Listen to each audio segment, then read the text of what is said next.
योजना इन Hindi YouTube channel पर आपका स्वागत है।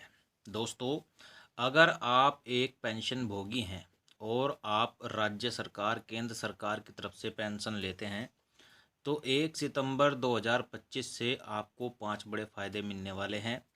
अगर किसी कारण से आपकी पेंशन रुक गई है या फिर आपको पेंशन नहीं मिल पा रही है या फिर आपकी पेंशन में कुछ भी दिक्कत है और अगर आप 60 वर्ष से ऊपर हो चुके हैं, आपको पेंशन नहीं मिल पा रही है, तो अब आपको पेंशन घर बैठे ही मिलेगी। कहीं भी आपको जाने की आवश्यकता नहीं है। तो कौन कौन से बड़े फ़ायदे मिलने वाले हैं, सब कुछ जानकारी आपको इस वीडियो के माध्यम से हम देने वाले हैं।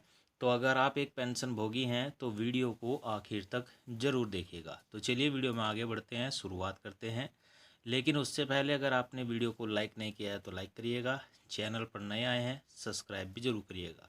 चलिए आगे बढ़ते हैं। देखिए, सबसे बड़ा जो फ़ायदा मिलेगा सबसे पहले उत्तर प्रदेश राज्य सरकार की तरफ से।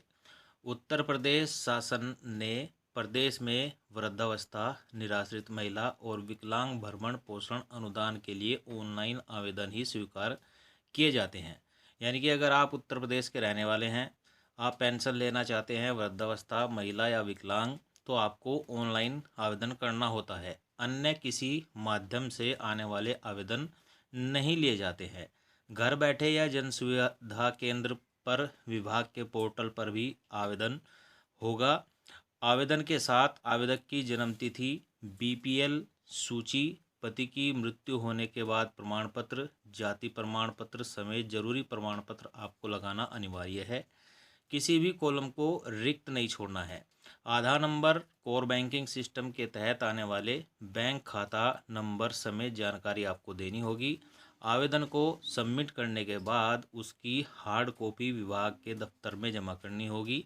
जिला समाज कल्याण अधिकारी से जो जानकारी प्राप्त हुई है, उन्होंने कहा कि पेंशन के लिए शासन ने ऑनलाइन आवेदन करने की सुविधा दी है। तो यानी कि अब आप ऑनलाइन आवेदन इसमें कर सकते हैं। दूसरा है, रिटायरमेंट के बाद पेंशन को बुढ़ापे की लाठी कहा जाता है। भारत में पेंशन योजनाएं बुजुर्गों और रिटायर्ड कर्मचारियों के लिए एक आर्थिक सहारा होती है। हर महीने पेंशन सीधे खाते में ट्रांसफ़र की जाती है। कई बार लोग बैंक अकाउंट से पेंशन निकालना भूल जाते हैं या नहीं निकाल पाते हैं। ऐसे में सवाल उठता है कि क्या सरकार इस पेंशन के पैसे को वापस ले सकती है। चलिए वह आपको बताते हैं। दरअसल ऐसा कोई सीधा नियम नहीं है कि पेंशन का पैसा बैंक खाते में पड़ा रहे तो सरकार उसे वापस ले लेगी। सरकार का मकसद पेंशन धारकों को मदद देना है, इसलिए यह पैसा आपके खाते में सुरक्षित रहता है। हालांकि 6 महीने या उससे अधिक समय तक पेंशन नहीं निकालने तो आपके खाते को संदिग्ध माना जाएगा। इसका मतलब है कि सरकार यह सुनिश्चित करना चाहती है कि पेंशन केवल उन्हीं लोगों को मिल रहा है जो जीवित हैं और इसके हकदार हैं। ऐसे में पेंशन धारक को सलाह दी जाती है कि किसी भी कागजी झंझट में पड़ने से अच्छा है कि अपना लाइफ सर्टिफिकेट जमा कर दे। तो अगर आपका पेंशन 6 महीने तक आपके अकाउंट में पड़ा रहता है तो सरकार उस अकाउंट को संदिग्ध मानती है। तो आप ऐसा न करें, अपनी पेंशन को ज़रूर निकाल लें। चलिए, रुकी हुई पेंशन कैसे शुरू करें।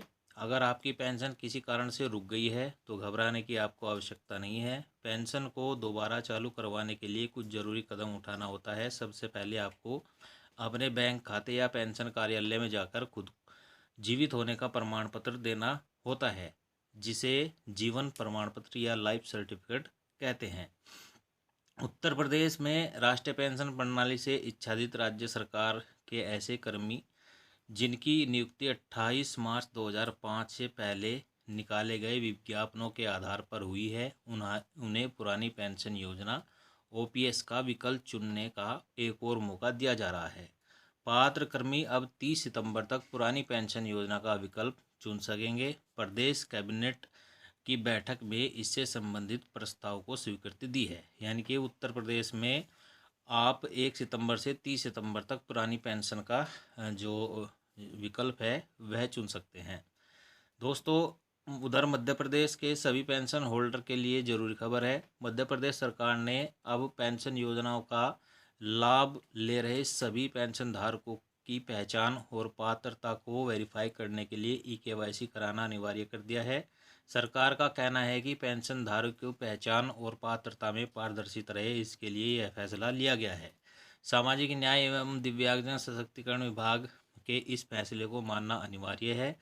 इसलिए सभी पेंशन होल्डर को 31 अगस्त 2025 तक ई-केवाईसी कराना जरूरी है। तो अगर आप मध्य प्रदेश में विकलांग विधवा वृद्धा पेंशन लेते हैं तो आप 31 अगस्त 2025 तक अपना ई-केवाईसी जरूर करा लें।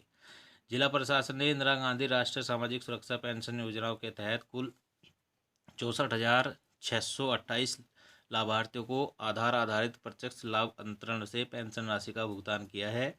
पेंशन योजना का लाभ जारी रखने के लिए सभी लाभार्थियों को डिजिटल लाइफ सर्टिफिकेट डीएलसी बनवाना अनिवार्य होगा। अब तक रांची जिले में कुल 65,142 में से केवल 13,497 लाभार्थियों ने ही यह प्रमाण पत्र बनवाया है। जिला प्रशासन की ओर से सभी लाभार्थियों को डीएलसी बनवाने की अपील की गई है ताकि भुगतान में कोई रुकावट न हो।